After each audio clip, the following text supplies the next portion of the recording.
Bom, pessoal, inicialmente, boa noite a todos. A gente vai ter uma surpresa aqui antes do professor Paulo Klauman entrar.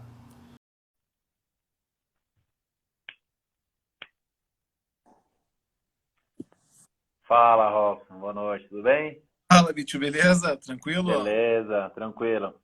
Pessoal, Graças a aqui é só uma surpresa aqui, antes do Paulo Klauman entrar. Aqui o nosso amigo Robson, da Tridivet.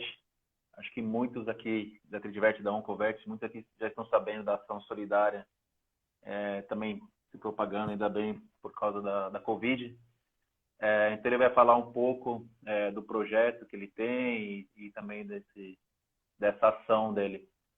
Prazer em revê-lo, Robson.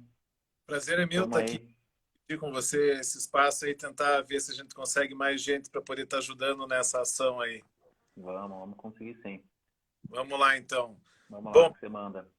para quem não entrou no perfil ainda meu, pessoal, nem da Oncovet, underline, a gente, então como o Paulo já falou, a gente tem a TradeVet, a gente tem trazido grande parte de equipamentos veterinários aí de excelência, né?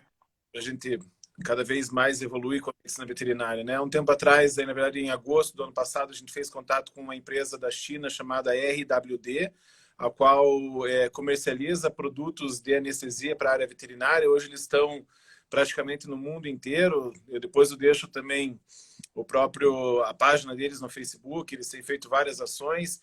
Eles estão presentes aí em quase todos os países vendendo equipamentos de anestesia inalatória, né? A gente fez uma compra com eles então de um vaporizador calibrado por ano para a gente testar a qualidade, ver e tal. Só que daí devido aí à pandemia, o dólar subindo e tal, a gente deixou meio de lado esse projeto. Porém, a gente está com um vaporizadorzinho zero deles. A Top, gente top demais. foi encaminhando o pessoal da Altec para eles darem uma avaliada em relação à qualidade, certificaram que o produto é realmente de ótima qualidade. E como é um produto que estava há um tempo no nosso estoque parado, a gente decidiu tentar fazer uma vaquinha para a gente poder sortear isso daí, né? Então a gente tem como meta angariar aí R$ 4.500 com Legal. essa vaquinha. Então, a cada R$ 25 dados, né, pagos para essa vaquinha, ele vai gerar um número de uma rifa, né? E a gente espera, quando a gente bater essa meta, a ideia era a gente atingir essa meta agora no dia 5 de junho, porém a gente está aí com em torno de uns R$ 1.400 mais ou menos, né? Então a meta é esses 4.500. Então a cada R$ 25 vai gerando um número. Então a pessoa pode doar 25, 50, 75, 100, conforme múltiplos de 25.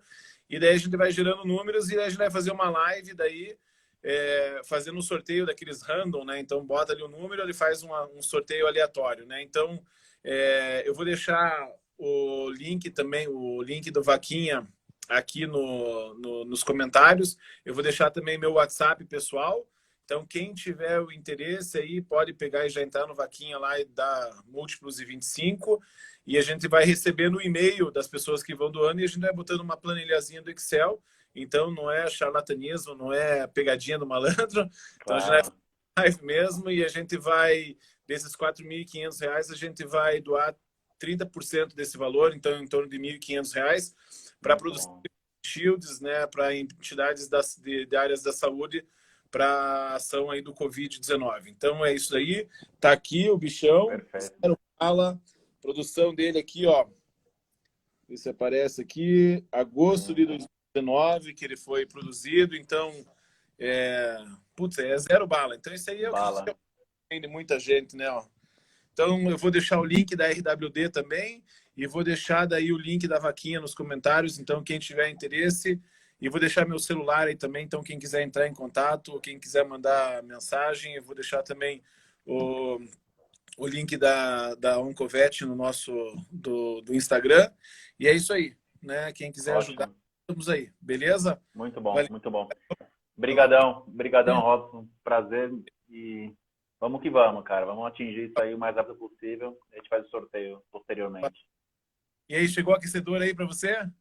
Ainda não, porque aqui é feriado, cara. Segunda, terça e quarta aqui é feriado. Ah, A galera gostou da modinha de fazer o feriado. Apesar de Campinas ter bastante gente, mas Correios, né? Só os bancos funcionam. Por que será? Mas Achei com a amanhã deve chegar. Beleza, então. Te aviso, cara. Te aviso. Obrigado. Até mais. Valeu, até. Abração. Valeu. Tchau, tchau. Tchau, tchau.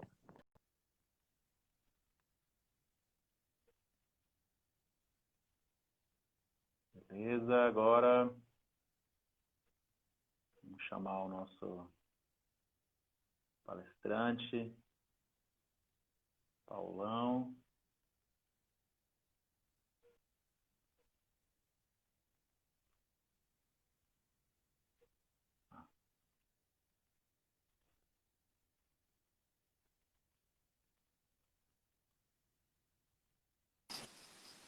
Aê! Boa noite! Fala! Boa noite!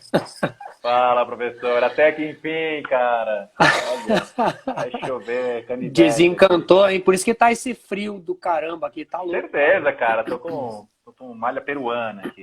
Isso aí. É uma puta friaca. Cara, que prazer revê-lo. Prazer é meu. Tamo aí, tamo junto, vamos lá. Parceria já de muitos anos, né? Desde 2012, Sim, mais ou menos, né? desde 2012. Exato. E se Deus quiser, vai render muitos frutos ainda por muitos e muitos anos ainda pela frente. Vamos, com certeza, cara. É só manter essa frequência aí e prosperidade sempre. Bom, Paulão, todo mundo conhece, aqui é o famoso Paulo Klaumann. É uma referência aqui em anestesia, tanto, obviamente, tanto para anestesia regional, mas também como intravenosa total. Todo mundo já conhece a figura. Ele é o culpado do sucesso do nosso curso de anestesia regional no IMA, de 5 meses. Não tem nem o que falar, é um prazer imenso. Quem não conhece vai conhecer um pouquinho aqui dele, principalmente pela figura, pela pessoa humana, mas quanto à didática. Vocês vão saber que a essência pura de dar aula e ter prosperidade em todas as áreas é com ele mesmo. Então, assim, iniciando, já agradecendo aqui, o nosso tema é anestesia em procedimentos odontológicos. Então, a gente sabe, né, que existem alguns colegas ainda que querem insistir, são poucos ainda bem, né, em querer fazer, por exemplo, uma limpeza periodontal na ausência até do anestesista e até sem utilizar anestesia geral, né? O pessoal faz uma sedação e acredita que o paciente não está sentindo, não está incomodado, e aí por aí vai, né? Então a gente sabe que tanto na área humana é utilizado algumas anestesias, e a gente vai passar mais para frente anestesia regional. Existem várias diretrizes e regras para manipular o paciente, e mesmo assim o paciente sente dor na aplicação, né, do anestésico, e aí depois tranquilo. Isso para o paciente humano. Agora você imagina o paciente, os nossos pacientes, pequenos animais que não falam, tal, e você não pode falar para ele ficar quieto, obviamente, e a gente vai mexer na boca dele. Se para nós já é estressante, imagina para eles, exato, né? Já incomoda, você imagina para eles. Então a gente precisa manter esse paciente dormindo, o paciente em hipnose, é imprescindível a presença do anestesista. A gente vai conversar isso posteriormente. Então, é óbvio que os pacientes, tanto para uma limpeza periodontal, uma limpeza tranquila, breve, simples, esse animal ele vai ser incomodado, e também tem algumas alterações, como até uma inflamação, uma gengivite, uma inflamação na gengiva que vai causar dor e precisa passar por um procedimento anestésico, obviamente, seguro. Então, já iniciando aqui, professor, com os seus pacientes na odontologia, para você manter o paciente sedado, uma anestesia superficial, aquela limpezinha básica, o que você utiliza, se você utiliza uma pré-medicação, e também para manter o paciente sob hipnose nesses procedimentos mais tranquilos para iniciar aqui. Então, o procedimento odontológico, ele é bastante polêmico, né? Porque se a gente for analisar a rotina nossa aí do dia a dia, a gente pega pacientes com 1 ano, 2 anos de idade para fazer o procedimento, e a gente pega aí aqueles puldinho Highlander, né, de 18, 20 anos, e não tem jeito, tem que limpar a boquinha deles, porque os dentistas costumam comentar que a saúde começa pela boca, né? E eles não deixam de ter razão, isso é uma pura verdade, né? Então, uma boca saudável, uma boca limpa é um animal com um comportamento adequado, é um animal que se alimenta bem, é um animal ativo, então a boca realmente é sinônimo de saúde, na minha opinião, né? Então, a gente tem aí procedimentos com paciente de 1 ano, que é uma profilaxia, como você comentou aí, procedimentos, na maioria das vezes, sem dor, é só uma manutenção, uma limpeza geral, né? E a gente tem aí os pacientes mais idosos, 15, 18 anos, 20 anos, que já vêm com aquela boca complicada, né? Lógico que quanto mais aumenta a longevidade, quanto mais eles se apresentam idosos para a gente sabe que idade não é doença, mas a gente sabe que junto com a idade vem as comorbidades, né? Então, esses pacientes acabam vindo para a gente muitas vezes com diabetes, com doença cardíaca, com doença renal. Então, para a gente estabelecer um protocolo na odontologia é bastante complexo, né? E eu acho que é unânime a gente entender que não tem como fazer odontologia sem o paciente estar anestesiado, né? Por mais que seja um procedimento de hipnose, né, ou uma anestesia superficial, mas esse paciente precisa estar num plano adequado. Eu confesso que quando eu comecei a anestesiar para odontologia, às vezes eu deixava o paciente um pouquinho mais superficial e o paciente sentia o procedimento e olha, não foi nenhum nem dois dentistas que levaram uma dentada lá durante o procedimento, né? Altamente enervada, né? Então dá aquele choquinho, dá aquela sensação de desconforto e a tendência deles é travar a mandíbula em plano superficial. Então a gente tem que encontrar um plano adequado aí de anestesia, né? E eu acho que esse protocolo não tem um arroz com feijão, não tem uma coisa, uma receita de bolo que vai funcionar para todos. Um diabético, como é que a gente vai anestesiar? Um cardiopata, como é que a gente vai anestesiar? Um renal, como é que a gente vai anestesiar? Então, acho que para a gente estabelecer um protocolo, a primeira coisa é avaliar esse paciente, né? Acho que você concorda comigo que para começar, né, como toda anestesia, a gente tem que começar pela avaliação pré-anestésica, né? Então, como a maioria dos procedimentos odontológicos eles são eletivos, a gente tem condições de ter tempo para trabalhar. Então, acho que vale a pena fazer uma consulta, não só com o dentista, mas eventualmente uma consulta também com o anestesista que vai trabalhar com esse paciente, entender qual é a comorbidade, poder trocar, né, dar esse feedback para o tutor, quais são os exames que seriam interessantes aí a gente realizar, se está direcionado para a parte cardíaca, um eletrocardiograma, um ecocardiograma, ou se é uma doença renal, fazer o estadiamento certinho, estabilizar essas doenças, para daí entrar com esse paciente, né? Não tem como a gente pensar num protocolo sem estabilizar esse paciente, né? Você concorda? Sempre individualizar o paciente, né? Sempre. Cada história é uma história, né? Sim, com certeza. E, provavelmente, bom, você falou bem, assim, a maioria dos nossos pacientes, a área que a gente atua são, assim, asa 2, asa 3, que tem as comorbidades, as doenças crônicas que a gente tem que, obviamente, individualizar e avaliar. Obviamente, esses animais não é só apenas uma limpezinha. Então, eles vão passar por extrações. Tem alguns que têm algumas neoformações ou até fraturas e esse animal precisa ter um controle de dor. Esse animal a gente precisa de um bom analgésico. E é óbvio que esse animal ele tem uma comorbidade, no mínimo, tem alterações cardíacas ali compensadas, uma degeneração valvar compensada, a gente sabe como atuar. Só que a gente precisa, na odontologia, já que são animais que a gente pega mesmo de 15, ultimamente a gente pegou até lá mais. 20 anos, até mais. Tanto é que amanhã o nosso palestrante é o professor Leandro Brasil, o odontológico aqui, veterinário, dentista veterinário aqui de Campinas região. Ele vai explicar mais sobre lesões também, o que ele faz. Ele gosta muito dos bloqueios, mas isso a gente vai discutir amanhã. E como você falou, esse animal ele não pode ter essa irritação ou incômodo de mordedura, porque eles colocam a chapinha deles de raio, não sei como é o nome daquilo, para fazer o raio-x. Certo. E tem casos que se morder aquela plaquinha que eles colocam embaixo ali para fazer a raio-x ali da câmera deles, acaba com a plaquinha.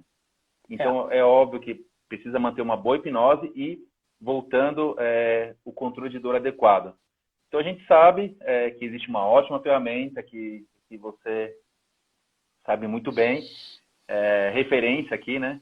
Que são as anestesias regionais. Então, eu acredito que é imprescindível, é essencial o anestesista ele ter, além de fazer toda a parte ali ABC, né, individualizar o paciente, ele precisa ter noções de bloqueios locais. Então, sobre bloqueios regionais, Paulo, então, como é que você iniciaria, por exemplo, para esses animais, tanto no trans como no pós-cirúrgicos, em alterações, por exemplo, em mandíbula? Animais, por exemplo. Então, a gente tem que colocar na cabeça das pessoas que hipnose não é sinônimo de analgesia, né? O fato de você estar com o paciente lá dormindo não significa que ele não está sentindo dor, né? Todo o processamento da informação, todo aquele processo de nocicepção, ele está acontecendo, né? Tudo que é gerado na periferia vai ser transmitido para o sistema nervoso central.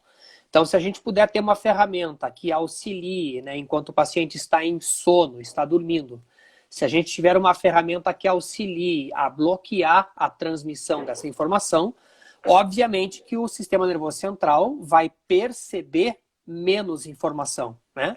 E se ele percebe menos informação, ele obviamente também vai reagir de uma maneira diferente, né? Não de uma forma tão exacerbada, né? Então, esse é o grande princípio da anestesia regional, né? É justamente bloquear todo aquele processo de hiperexcitabilidade que acontece no sistema nervoso quando a informação dolorosa chega de uma maneira muito exacerbada para ser processada, né? Então, acho que hoje em dia é unânime, né? A gente tem muito questionamento aí se a gente trabalha com TIVA, se a gente trabalha com inalatória. A gente sabe que tem pessoas que gostam muito da inalatória, e atualmente tem muito veterinário, muito anestesista aí trabalhando com a intravenosa. Enfim, né, eu acho que isso é um consenso hoje que independente do que você faça para a hipnose, se é inalatória ou se é intravenosa, mas existe um consenso de que a regional ela precisa estar participando nesses protocolos, né? Então, acho que o anestesista hoje, ele precisa conhecer, ele precisa entender a anestesia regional. A anestesia regional cada dia mais está consolidada, tem o seu papel aí nesse processamento da informação. E a gente tem uma grande vantagem, né? A gente está falando de bloqueios aí da região de cabeça, voltados para a odontologia. E a grande maioria desses bloqueios, eles não precisam de ultrassonografia, eles não precisam de neurolocalizador, nada. Eles precisam de referências anatômicas e basicamente trabalhar com uma agulha técnica, né? A gente não pode trabalhar com agulha hipodérmica para o resto da vida dentro da veterinária, né? Então a gente tem que trabalhar com agulhas técnicas, mas esse é o único pré-requisito. Então a gente consegue trabalhar na anestesia regional aí e consegue incorporar vários bloqueios aí sem agregar custo, sem agregar uma técnica mais refinada, nada disso, né? Então, como você perguntou ali para mim sobre a questão da mandíbula, essa é uma questão bastante curiosa, porque existe uma confusão muito grande que as pessoas fazem sobre o bloqueio do nervo mandibular, né? Então, o bloqueio que a gente faz na maioria dos procedimentos odontológicos da nossa rotina, na verdade, é o bloqueio de uma ramificação do nervo mandibular. E esse nervo chama-se alveolar inferior, né? Então, quando a gente bloqueia o nervo alveolar inferior, algumas pessoas confundem e acham que nós vamos ter aí alguma complicação com a propriocepção da língua. Isso é uma lenda urbana, galera. Não existe isso. Bloqueio do nervo alveolar inferior não bloqueia a propriocepção da língua. A não ser que a gente bloqueie o nervo mandibular lá na sua origem, lá na fossa pterygo-palatina. Aí sim nós vamos ter aí, bloqueando o nervo mandibular, a gente tem o bloqueio conjunto do alveolar inferior e do nervo lingual. Aí a propriocepção vai estar afetada.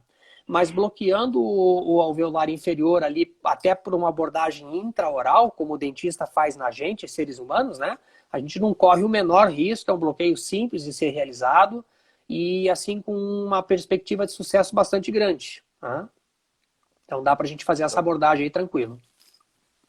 E é legal, assim, pensando já na mandíbula, a gente precisa extrair incisivos, premolares, até molares, assim, com uma aplicação em um ponto ali atrás, como você citou, você já consegue bloquear toda a região.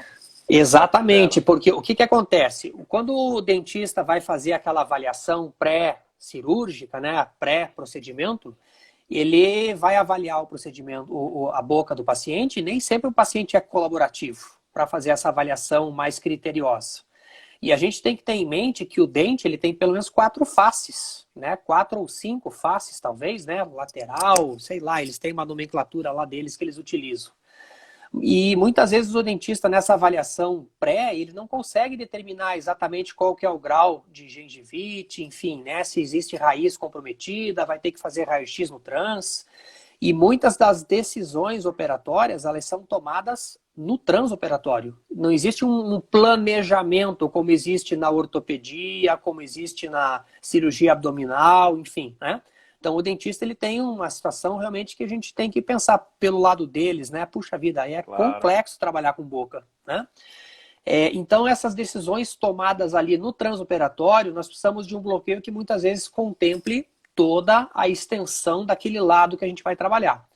Então, pensando nisso que você falou, atualmente a gente dá preferência por fazer um bloqueio que vá me conter, então, a analgesia aí de toda a extensão da mandíbula, né? Então, se eu fizer o bloqueio do nervo alveolar inferior direito, eu vou estender o meu bloqueio para toda a arcada dentária. Se o dentista precisar trabalhar com a mandíbula esquerda, a gente vai fazer o bloqueio do alveolar esquerdo, o nervo alveolar inferior esquerdo, né? E aí a gente consegue trabalhar com a analgesia de toda a arcada, ele pode ficar à vontade para tomar as suas decisões transoperatórias. Se precisar extrair dente, se precisar tratar canal, toda a arcada vai estar contemplada aí no bloqueio. Perfeito. E já, eu acho que dá para depois a gente conversar sobre bloqueios de maxila, mas é uma pergunta que provavelmente o pessoal vai fazer. A gente fala sobre o volume que a gente vai injetar por ponto. Por exemplo, a gente quer contemplar, você falou das 4 partes ali, qual é o volume seguro que a gente pode estar utilizando, e o fármaco, obviamente, em cada ponto, por exemplo, que traz bastante segurança e não vai intoxicar o paciente pensando já numa complicação. Então, independente do fármaco que a gente vai trabalhar, vamos pensar em volume. Então, volumes seguros que a gente utiliza na rotina, de 0,05 ml até 0,1 ml por quilo para cada ponto de bloqueio. Se eu respeitar esse volume máximo aí de 0,1 ml por quilo para cada ponto, eu posso bloquear os 4 quadrantes da boca que eu não vou estar complicando meu paciente, atingindo dose tóxica de anestésico local, seja lido, seja bupivacaína, não importa. Tá? Então, até 0,1 ml por quilo eu posso trabalhar sem problema nenhum. Manda ver, né? O que eu não posso fazer opa, errei o alveolar inferior, vou fazer de novo. Opa, errei o maxilar, vou fazer de novo. Aí você vai passar a dose tóxica, né? Então é oportunidade única. Fez uma vez, não pegou, sinto muito, tem que partir para uma outra modalidade de anestesia ou de analgesia daí. Exato, exato. E apesar de a gente não precisar de materiais como ultrassom, alguns casos precisa, mas a maioria das vezes isso é muito bom, né? A gente fazer, entre aspas, as cegas. É óbvio que basicamente tem que estar estudando anatomia. Fora a parte da anestesia, tem que estudar referências anatômicas.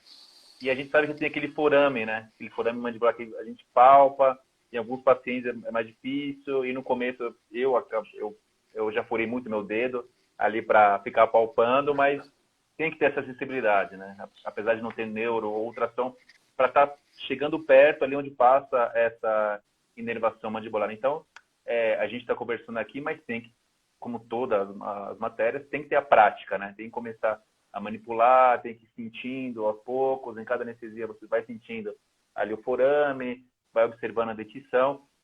E como a gente sabe que, assim, óbvio que tem que ter sempre essa comunicação com o profissional ali, com o dentista.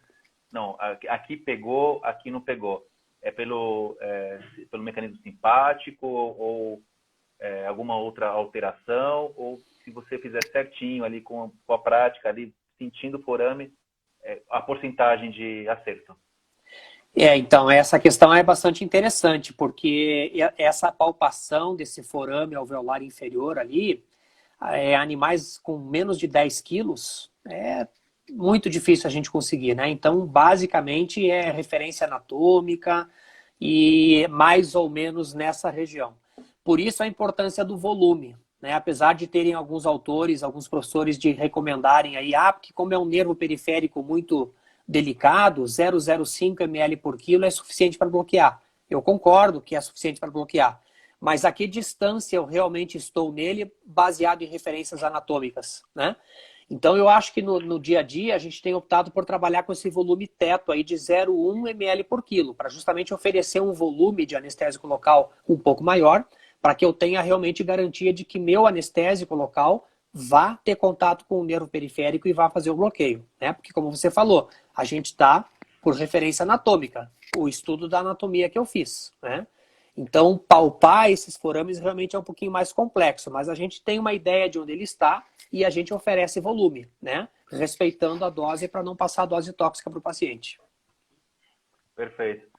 Agora, sim, a gente aprofundando mais, né? A gente vai precisar fazer uma mandibulectomia, tá? Uma cirurgia oncológica ali que precisa pegar ter uma boa distância desse tumor, ou até precisa retirar a mandíbula ou fazer uma hemimandibulec. Existe algum bloqueio que pode ser feito, já que o nervo mandibular não contempla a parte mais cranial ali da mandíbula? Como a gente pode fazer esse bloqueio? Então, daí nesse caso, a gente recomenda que faça realmente a abordagem do nervo mandibular, não só a ramificação do alveolar inferior, né? E aí, para a gente bloquear o mandibular, a gente tem uma vantagem, que a gente consegue guiar por neurolocalização, pelo estimulador de nervos periféricos, né? Porque a gente tem que lembrar que o nervo mandibular, ele também tem um componente motor, né? A mandíbula, ela tem movimentação. Então, eu fazendo a abordagem guiada pelo neurolocalizador, que é uma abordagem básica, como a gente faz para qualquer nervo periférico, membros, enfim, é a mesma técnica, né? E aí, a hora que a gente encontrar a resposta motora da movimentação da mandíbula, a gente injeta o anestésico local no mesmo volume, 0,1 ml por quilo, para aquele ponto que a gente está bloqueando. Perfeito. E complicações, você falou, existem alguns relatos, né, que você falou, você já quebrou, né, da lenda urbana. Não esse bloqueio, né? Esse bloqueio vai pegar a língua. Esse bloqueio, esse pega. Com o neurolocalizador, esse pega a língua. Se for unilateral, às vezes ele vai querer morder e não sente, né? Mas aí a gente tem uma questão, né? A gente está discutindo a mandibulectomia. Então, o paciente não vai ter tanta força no pós-operatório para conseguir mutilar a sua própria língua, né? E muitas vezes, nesse pós-operatório, até pela própria cirurgia, esse paciente fica com uma contenção, ele fica com uma focinheira, alguma coisa assim, né? Então, assim, existem relatos, né, suposições que isso pode acontecer, mas no dia a dia a gente percebe que a gente faz na prática esses bloqueios aí com frequência e a gente não tem complicações. Lógico que a gente tem em mente o que pode acontecer e a gente sempre está prevenindo, né? Evita que essas coisas aconteçam, né? Perfeito, perfeito. Bom, só para explicar algumas perguntas aqui do pessoal, a gente já está falando das doses. O ideal, apesar do tempo de latência ser um pouco maior, o da bupivacaína, o ideal é bupi, que vai ter já um controle de dor posterior de 4 a 6 horas de analgesia de frente à lidocaína. Tem um tempo de latência pequeno, 5, 10 minutos, porém, né, 2 horinhas só de controle. Assim, você recomenda fazer a lido ou já que a gente conseguiu, está com ponto, faz a bupi? Então, aí a gente volta um pouquinho naquela conversa que a gente iniciou essa live, né? Sobre que tipo de procedimento a gente está trabalhando. É um paciente jovem, profilaxia, ou é aquele paciente mais idoso com aquela boca mais complexa, né? Então, se é um procedimento mais simples, a gente faz com lidocaína mesmo, né? Então, eu consigo aí uma latência de 2 a 5 minutos, eu já consigo tratar um dente, né? Mas para aqueles procedimentos mais complexos, onde eu preciso de uma analgesia pós-operatória, os anestésicos locais mais modernos, BUP ROP, Levo, bupivacaína, eles são mais indicados por essa analgesia residual. A gente vai ter ali uma latência de 7, no máximo 10 minutos, né? Mas em compensação eu tenho aí um pós-operatório com 8, 12 horas. E lembrar que se eu colocar, por exemplo, um adjuvante como a dexmedetomidina nesse anestésico local, eu posso prolongar o meu bloqueio para 24 horas, que para o paciente é bastante vantajoso. Tem feito essa associação já em bloqueio? Estamos começando a fazer. Tem um colega nosso que esteve recentemente legal. nos Estados Unidos, agora num congresso em Las Vegas, e foi apresentado lá um trabalho sobre alguns casos que foram trabalhados com bupivacaína associado a DEX em bloqueios odontológicos. E com uma resposta bem interessante. Tá? Existem alguns relatos humanos também da associação da bupivacaína com a buprenorfina e bloqueios analgésicos aí odontológicos de até 30 horas. Tá? Então, a gente parece que a gente só tem a ganhar com essas associações aí, né? Aquela história de anestésico local com vasoconstritor, esse adjuvante já acabou, não serve né? para nada. Então, é anestésico local sem vasoconstritor e associado a uma dexmedetomidina, alguma coisa a mais. Você lembra da dose? Provavelmente deve ser uma subdose da Dex. Então, a dexmedetomidina, a gente associa 0,04 ml do Dexdomitor, que é o concentrado, tá? O veterinário. Tá. 0,04 ml em um frasco de 20 do anestésico local. Só isso. Olha, que bacana. É uma gotinha da Dex. E olha a potência que faz com o anestésico local, né? Perfeito. Bom. E para aquelas pessoas que trabalham com a lidocaína num transoperatório, né? E aí eventualmente complicou, né? Teve que fazer um tratamento diferente pela avaliação ali no trans e vai precisar de uma analgesia no pós, nada impede que no final do procedimento repita o bloqueio com a BUP. Então, por exemplo, começou o tratamento odontológico, optou por fazer a lido ali para o trans, né? E daí no pós, lá no finalzinho do procedimento, puxa vida, tive que mexer em mais dentes, né? Tive que fazer extrações, o procedimento complicou, repita o bloqueio com a BUP, não tem problema nenhum. Eu só acho que não é interessante a gente misturar os anestésicos locais em uma única infiltração. Exato. Tá? Porque daí a gente perde concentração da droga, né? Misturando 1 para 1, a bupivacaína de 0,5%, a concentração dela cai para 0,25%. Né? Então eu perco potência analgésica para o pós. Então, fez com lido, se for o caso, daqui 1h30, 2 horas, quando a lido já está perdendo o seu efeito, aí repete e faz com a BUP para ter as suas 8 até 24 horas de ação no pós. Interessante. Tanto que você falou tanto do vasoconstritor, que isso aí também virou lenda urbana, quanto da associação. Quando a gente conversa com os odontos, ainda... infelizmente é explicado isso para eles, explica como faz, eles usam a seringa de carpulho e tal, e eles indicam usar o vasoconstritor e associar, mas eles não citam, né, que não, assim, esquece, pessoal, não precisa fazer com o vasoconstritor e muito menos associar a BUP com a lido, como o professor está falando, fez a BUP, teve uma maior ali, um procedimento maior, tá, pegou outros ramos, você faz de novo a BUP e associa com a Dex, já que é o veja bem, se eu trabalho com lidocaína, eu tenho 1h30 de analgesia. Se eu coloco o vasoconstritor, eu ganho 30 minutos. De 1h30 eu passo para 2 horas. Agora vamos pensar na BUP. Se eu trabalhar com a BUP, eu já tenho 8 horas de analgesia. E se eu trabalhar com a BUP associado com a Dex, eu tenho 24 horas de analgesia. Que diferença faz o vasoconstritor? Né? Sim, por que eu vou querer usar? Não faz sentido, né? Perfeito. É outra lenda urbana. Então, assim, tá. Então, beleza, mandíbula, legal. Agora pensando já em maxila. Então, ali a gente precisa extrair alguns caninos, alguns pré-molares. Existe alguma referência que você costuma utilizar para, por exemplo, esse tipo de extração ou algumas massas ali em lábio, já em região superior? Qual que você utilizaria, por exemplo, nesse Então, tipo de procedimento? para a abordagem da maxila, a gente pensa mais ou menos da mesma forma como a gente pensou para a mandíbula, né?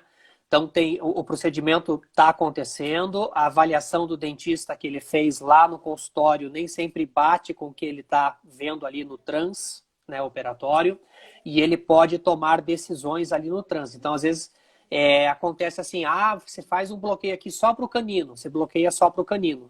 Mas agora eu vou precisar mexer lá atrás.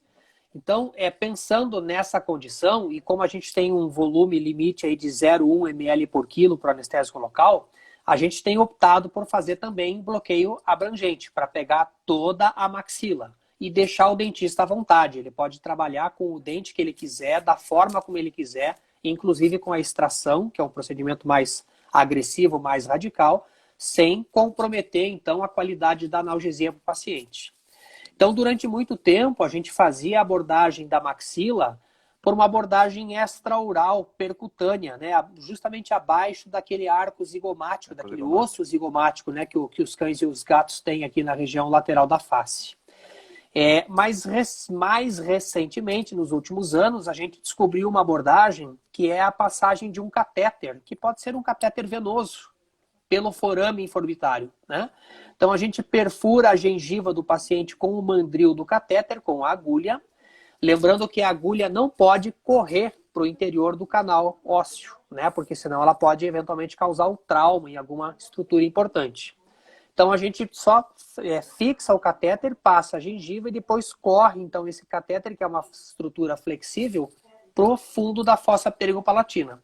Então, essa técnica da abordagem do nervo maxilar pelo forame informitário, passando um catéter, é o que a gente tem feito atualmente na rotina, no dia a dia, né? E aí a mesma coisa, 0,1 ml por quilo do anestésico local que você vai trabalhar. E isso a gente conversa com os dentistas também, que existe essa nova técnica que ainda não é passado para eles, mas é interessante como a gente faz e corre muito bem o mandrilzinho, a borrachinha do catéter, e consegue contemplar toda a região mesmo da maxila. Apesar de a gente comentar isso para eles, às vezes não acreditam, então eles preferem fazer aquele ali atrás. Então, é curioso isso, porque já existe curso de especialização em odontologia, assim como existe o curso de especialização em anestesiologia, né? Só que, curiosamente, os profissionais que dão aula de bloqueios para os dentistas veterinários normalmente são dentistas humanos. E na rotina deles, eles não têm essa prática. A abordagem deles para os bloqueios odontológicos humanos é diferente. E é essa prática que eles costumam passar daí para o dentista. Por isso que cria esse bloqueio, né? Que o dentista veterinário acaba tendo uma ideia do que é anestesia regional, né? E a gente da anestesia veterinária tem uma outra concepção, né? Mas eu acho que, assim, a gente tem que trabalhar em equipe. Eu sempre, quando eu dou aula, eu costumo brincar com a galera, né? Que a gente faz a pergunta, né? Quem é que manda na equipe? Se é o cirurgião ou se é o anestesista? Não, quem manda na equipe é o paciente, né? O que o dentista ou o cirurgião tem que fazer, o que o anestesista tem que fazer é o melhor para o paciente, né? E aí as cabeças têm que estar abertas para coisas novas, para, né, coisas que estão sendo publicadas, estão sendo colocadas em práticas e que a gente vê que tem resultado. Então, acho que conversando, chegando num consenso, a gente vai colocar esses bloqueios aí na prática e vai ver que o resultado é bem interessante. Catéter por forame infraorbitário, para mim, é um dos bloqueios mais lindos que tem, sabe? É impressionante a resposta que a gente tem. É muito bom. É óbvio que a gente tem que ter o treinamento, a gente está conversando aqui porque existem os cursos, a gente ensina os alunos, existe o treinamento de passagem, porque uma das complicações, como você disse, é uma área muito vascularizada. Se você entrar com metal ali, você pode acabar rompendo o nervo, aí as alterações vão ser bem complicadas, né, nesse local ali do infraorbitário, né? E também... tá. Pensei que tinha travado aí. O pessoal está comentando aqui que não concorda comigo aí, que a galera está tendo aula com anestesista. Beleza, então pede para esse anestesista ensinar o forame e o catéter infraorbitário, beleza? Porque essa técnica está publicada desde 2013, no livro que eu publiquei com o Pablo. Então, se eles em 2020 não estão ensinando, Alguma coisa tá errada aí, galera. Tem que chamar a atenção deles Sim. aí, beleza? E é sempre uma troca, né? Sempre, como sempre, é uma troca. É, e por isso que eu falo. Ninguém é dono da verdade absoluta, mas as Não coisas estão existe. sendo publicadas e estão sendo colocadas em prática aí, galera. Vamos lá. Perfeito, perfeito. Tá, então uma das complicações, então, a gente já falou, intoxicação, romper, lacerar, lesionar o nervo, então é sempre com cuidado. E até foi uma pergunta aqui da colega, no caso de gatos, aquele gato persa Certo, que não existe fuça. certo. Então, qual é o cuidado Então, essencial? gatos e o gato persa, na verdade, é um braquicefálico, assim como é o bulldog, é o pug, né? Então, nessas raças aí a gente tem que tomar um pouco mais cuidado mesmo e talvez até a passagem do catéter seja contraindicada para esses pacientes, né? Ou para quem for passar, tem que ter um pouquinho mais de experiência, já tem que ter feito essa técnica em animais com focinho normal, né, mesátil ou dolicocefálicos, para poder ter uma noção aí de como faz nos braquicefálicos. Mas, na dúvida, se for o caso, opta pela técnica, pela abordagem percutânea subzigomática e nos braquicefálicos aí aborta a passagem do catéter porque pode ter problema. A distância entre o forame inforbitário e a órbita é muito pequena nesses braquicefálicos e a gente pode eventualmente causar algum tipo de lesão, né? Então, tomar cuidado mesmo. Né? Complicações como rompimento de vaso, acho que artéria maxilar, o pessoal comenta que causa exoftalmia. Você já teve algum relato? Quando a gente faz a abordagem do nervo maxilar pela fossa pterigopalatina, pela abordagem percutânica e subzigomática, dependendo do volume que a gente infiltra, a gente pode ter aí uma protrusão de bulbo ocular e, eventualmente, até acabar transfixando a artéria e ter um tipo de sangramento aí, retrobulbar, né? Mas, assim, não é uma complicação que vai trazer consequências para o paciente. Obviamente que vai ficar com aquele olho um pouquinho mais em protrusão na órbita, né? Às vezes a pele, dependendo do paciente, se é um poodle, que tem uma pele mais fininha, né, mais clara, pode causar hematomas, mas nada que não seja autolimitante e que, assim, em questão de 5 a 7 dias não se resolva espontaneamente. Não vai trazer nenhuma complicação aí para os pacientes, né? Perfeito. A colega até perguntou o calibre do catéter, né? Aí depende, pode ser de 24, 22, vários calibres, depende do paciente. Né? Vamos falar assim, do amarelinho até o verdinho, né? Vai do 24 até o 18.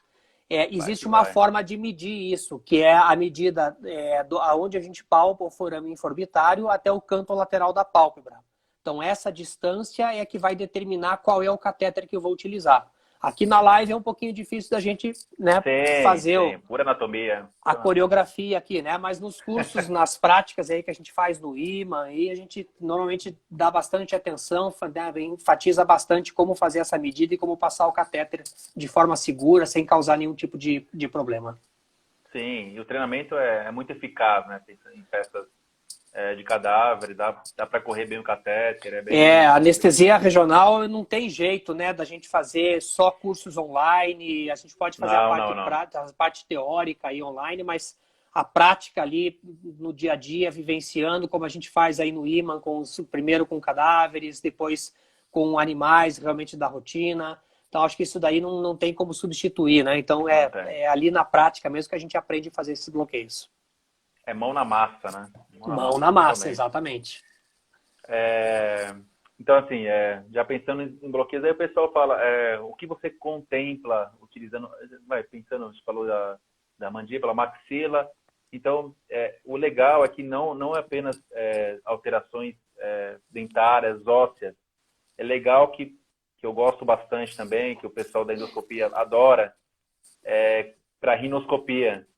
Exatamente. Então, às vezes o pessoal não lembra, né? Que a gente fugindo um pouquinho fugindo um pouquinho da odonto, né? Da odonto. Mas quando a gente bloqueia o nervo maxilar na sua origem, a gente pega uma série de ramificações dele, nervos palatinos, enfim, né? Exato. E a gente consegue, mesmo com a passagem do catéter pelo forame inforbitário, a gente consegue depositar a solução anestésica numa altura em que a gente contempla também a cavidade nasal.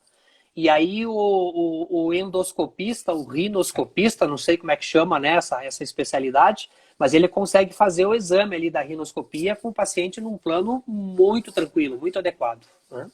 Então também funciona para rinoscopia. Aí, até o colega perguntou do palato e também até de prolongamento de palato, aquela cirurgia, né, para prolongamento de palato, e eles até fazem, né, a correção das narinas em bulldogs, em pugs, que a gente sabe que funciona bastante. Assim, tenho utilizado, obviamente, sempre para reduzir meu anestésico. Tem utilizado, tem tido eficácia para... Então, para narinas, até poderia fazer a abordagem, né, de infraorbitário para frente, já seria suficiente. Mas para palato mole, lá atrás, o bloqueio do maxilar não vai funcionar. Tá? Ali a inervação envolve outros nervos periféricos que inervam aquela região. E essa estrutura especificamente, ela não está muito bem documentada ainda na veterinária como nós poderíamos abordar. Existem algumas sugestões de bloqueios aí para fazer na parte da medicina, né? Mas isso ainda não foi extrapolado para a veterinária. Então, acho que por enquanto a gente fica meio que às cegas mesmo, né? E eu não sei se você vai concordar comigo, mas eu acho que a cirurgia de tecido mole ali, do palato mole, ela não é tão dolorosa. O problema maior que eu percebo ali é a questão da inflamação e o edema que acontece. Anaflaxia, sim. Então eu acho que talvez o controle aí com corticoide, um anti-inflamatório não esteroidal, na minha opinião, talvez seja mais importante do que a anestesia regional nesse caso, né? Por se tratar de tecido mole, enfim, né? Sim. Acho que precisa questionar um pouco mais ainda essa questão. Porque é uma área que alguns dentistas eles estão evoluindo. Estão aprendendo essa parte tanto do prolongamento enquanto a odontologia é uma especialidade que evoluiu muito, muito, muito nos últimos anos. Ainda é impressionante, bem. né? O dentista, uns anos atrás, né, quando eu comecei a trabalhar, era só extrair ou só curetar a face externa, né, dos dentes. Hoje em dia se trata canal, se faz tratamento ortodôntico. Então, a especialidade da odontologia, ela realmente evoluiu demais e nós, como anestesistas, precisamos acompanhar essa evolução, né? Para que eles também tenham condições de trabalho e possam executar da melhor forma possível o trabalho deles, né? Exato. E todo mundo está ganhando, principalmente o paciente, né? Tem Exatamente. cada vez mais especialistas ali focando na sua área. Que aquela história de que... prega, né? Eu acho que o veterinário faz tudo, não existe mais, né? Eu faço ultrassom, eu faço intensivismo, eu castro, não dá. Cada um na sua especialidade, produzindo o seu trabalho da melhor forma possível, com o que há de mais moderno, para que os pacientes saiam realmente beneficiados do tratamento, né? Bom, professor, antes que comece a cortar, né, que a live aqui você sabe como é, né? Cada vez começa a ficar congelado. Uma Passou última rápido pergunta. O tempo, hein? Você vê, voa. Da parte odontológica. Uma última pergunta, depois a gente vê aqui, se tiver tempo, por que, isso a gente vai discutir amanhã também com o dentista Leandro do Brasil, não sei se você já pegou isso, mas o téquio, com ou sem bloqueio, acabou, a gente, depois a gente pode conversar um pouco se tiver tempo do pós-cirúrgico. Ele já acabou, estubei o paciente, o animal ele já coloca a mão na boca. Você tem pego isso? Não só até que eu tenho, às vezes Shih Tzu faz isso. Não sei te dizer se isso é dor, se isso é... Não é, a gente testou, a gente fez alguns testes aqui com o Leandro, com bloqueio, sem bloqueio, com remifentanil ali, você vê que, não, assim, foi lindo o monitoramento. Estubou, vai lá e coloca... E geralmente é quando ele sutura também. Sei. Então, ele faz assim, vários, mas o téquio, quando faz a sutura ali, extraiu o canino, colocou ali, ele vai lá e coloca a mão. Já tive casos de... Foi tão rápido, colocou a mão, já tirou a sutura. Vamos lá, anestesia de novo, vou ter que refazer. Cara, e téquio, assim, eu acho que é um bom trabalho, é legal, assim, a gente, sei lá por quê, né? Não dá para entender. Eu já vi, como você está falando do téquio, mas eu já vi isso realmente em Shih Tzu, já vi em Schnauzer, já vi em outras raças. E confesso para você que eu não faço ideia qual é a reação que eles têm, porque é que nem você falou.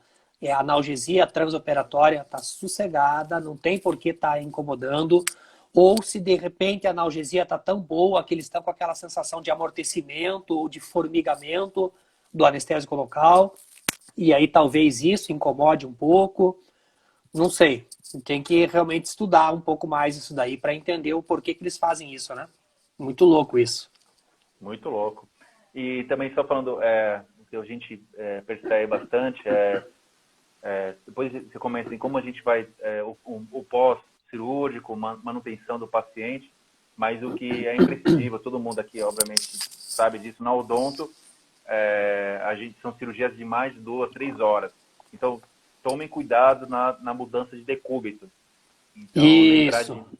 Ainda mais felinos, que tem bastante alterações neurológicas ali, edema, sempre desconectar, sempre. Vai mudar, desconecta o tubo e depois conecta de novo para esse cuff, esse balonete não ali alterar a traqueia, por exemplo. E eu queria chamar a atenção de que essa inversão postural súbita, né, o decúbito lateral esquerdo para o lateral direito, pode desencadear uma síndrome que acaba causando hipotensão, bradicardia e apneia, tá?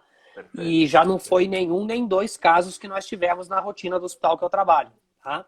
Então, quando for fazer essa inversão, o paciente está lá 1, 2 horas num decúbito, gente, faz devagar, tá?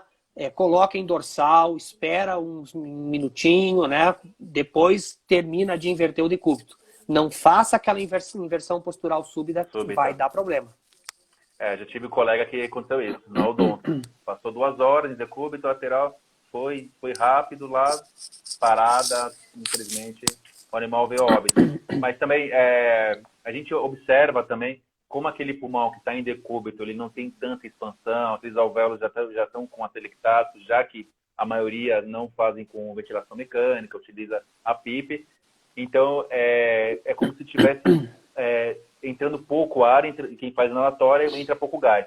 Já quando você faz a mudança de decúbito, aqueles alvéolos eles precisam inflar e aí eles já começam a receber o gás. Então, geralmente, observem que na mudança de decúbito o animal já quer acordar. Porque aquele gás, quem faz inalatória, o gás ele não conseguiu contemplar todo o pulmão e o animal já começa a acordar muito rápido. Então, só tomar cuidado que a cada mudança de decúbito o animal ele pode acordar muito rápido. Ou, infelizmente, da hipotensão, bradicardia. Então, é um detalhe que faz muita diferença, né? Para quem trabalha com odonto anestesiano. E outro detalhe também que me chamou a atenção agora é a questão do abre-bocas, né? Principalmente em felinos. Exato, né? Perfeito. Então, esse é um outro problema que também está documentado, né? A gente faz uma compressão importante ali da parte circulatória e tem alguns gatos que ficam cegos depois de tratamento odontológico, né? Então, também tem que tomar cuidado, chamar a atenção do dentista, tirar um pouquinho, né? Deixar circular aquela área, trabalha em outra região, depois volta a colocar o abre-bocas, mas não deixa o abre-bocas lá por um tempo muito prolongado, porque vai ter problema. Ainda bem que o especializado, que já fez a pós de odonto, eles têm bastante noção. Mas, infelizmente, a gente vê alguns veterinários que fazem tudo, eles colocam aquele abre-boca de cavalo num gato, brincando, né? Cara, tem que chamar atenção, porque não é possível, cara. O Enio tá comentando aí que ele tem o privilégio de trabalhar com um dentista que trabalha em decúbito dorsal. Cara, esse é meu sonho de consumo, cara. Como mas consegue? Não tem jeito. Eles Olha lá, fazem Leandro, amanhã esquema, não tem jeito, cara. Expansão torácica perfeita. Cara, é muito legal. Bom, muito bom, Paulo. Vamos já nos despedir. Eu queria agradecer muito a sua presença, é um prazer. Mas não acabamos por aqui, porque a gente vamos programar uma outra live, agora falando só de bloqueios oftálmicos. Beleza. Os oftalmologistas veterinários, que é um outro padrão, é um outro tipo de anatomia, mas já para a gente explicar sobre a face. O pessoal perguntou também do curso. Eu acredito que para dar tudo certo, a gente está programando para começar em agosto. Aquele curso esse ano já era para ter começado em junho, né? Agora em junho já era para estar começando, né? Sim, mas infelizmente com essa pandemia aí não teve condições. A gente não quer colocar em risco também a saúde de ninguém. Mas eu acho que até agosto já vai estar mais tranquilo, a gente consegue começar. E como eu comentei aqui, a anestesia regional não adianta fazer online, tem que ser presencial mesmo, que eu acho que o aproveitamento da turma vai ser bem mais interessante. Sem contar que a gente consegue tirar dúvidas ali na hora e discutir os casos e a coisa flui de uma forma diferente, né? Então tem que ser presencial, hora, acho né? que... se Deus quiser, em agosto vai dar certo, a gente vai estar junto aí de novo. Sim. Bom, gratidão, professor, gratidão a todos Eu que os colegas, agradeço. aos nossos alunos. É um prazer enorme ter como você uma parceria, você é um irmãozão mesmo, aprendo bastante. Xará. E tamo junto, Xará, né? E tamo junto. Então a gente conseguiu fechar o trio, né? Primeiro foi o Otero, a gente conseguiu falar um pouco de anestesia na história regional, Tiva. Aí foi em Salida, né? Com o Silvestre. Santiago, e agora você, Paulo. Meu, Show de isso bola. aí, cara. Se cuida, mande abraços da família, vamos tentar pegar o máximo, melhor, o mais positivo, que tem muitos pontos positivos dessa pandemia, e tentar sair cada vez melhor e mais humano para a gente vai aprender muito com tudo isso que está acontecendo e, se Deus quiser, a gente vai sair mais evoluído de tudo isso, né? Com certeza. Com certeza. Bom, brigadão, Paulo. Valeu, Prazer galera. enorme. Boa noite a todos aí, até a próxima.